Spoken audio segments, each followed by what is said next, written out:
In Privacy Watch, lawmakers in Washington blasted facial recognition technology Wednesday, criticizing tech companies for putting privacy and civil rights at risk.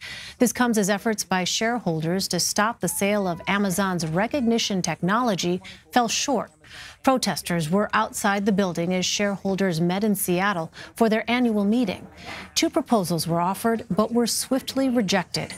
One plan would ban the sale of the product to government agencies, and another called for an independent study of the possible privacy and human rights violations the product may cause. Ben Rubin joins us now. He is a senior reporter for CNET. So, Ben, first of all, if you could explain how Amazon Rekognition works and why privacy advocates are concerned.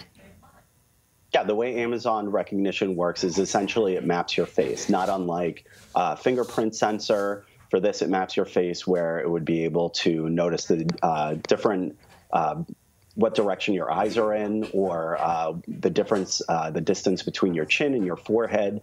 The reason that that type of information is very concerning, particularly to civil rights groups, is that they're worried that it could really open up a potential surveillance state where the government or companies might use this information without people's consent or without them actually knowing about it.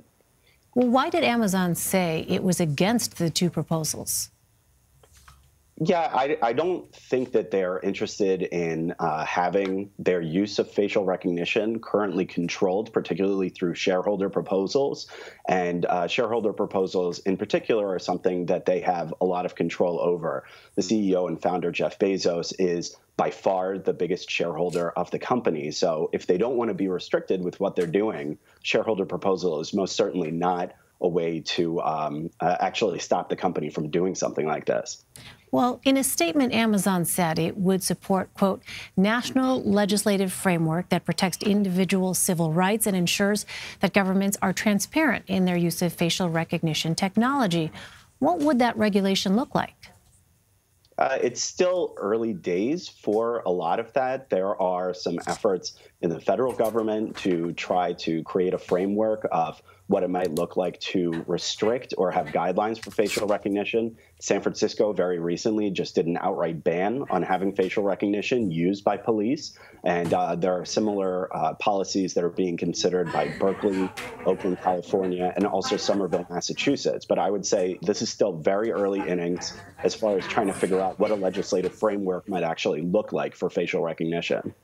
Well, Amazon isn't the only company that uses facial recognition technology. Google and Apple use it, too, for its devices. Why are those companies not under the scrutiny of privacy advocates quite as much? Yeah, sure, absolutely.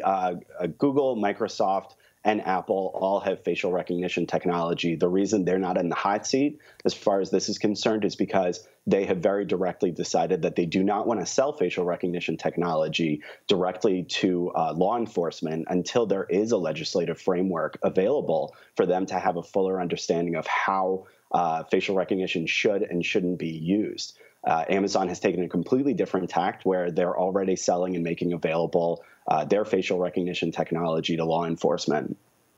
Well, in a rare bipartisan moment on Wednesday, lawmakers from both sides of the aisle blasted the technology. Is it up to Congress or individual companies to regulate this technology? I think there's a very strong expectation that Congress is expected to step up here, and to a lesser extent, local communities like San Francisco, which has already put forward a ban. I think in general, the expectation is not to have individual companies really control and say how facial recognition should or shouldn't be used. All right, Ben Rubin for us. Ben, thank you. Sure, absolutely.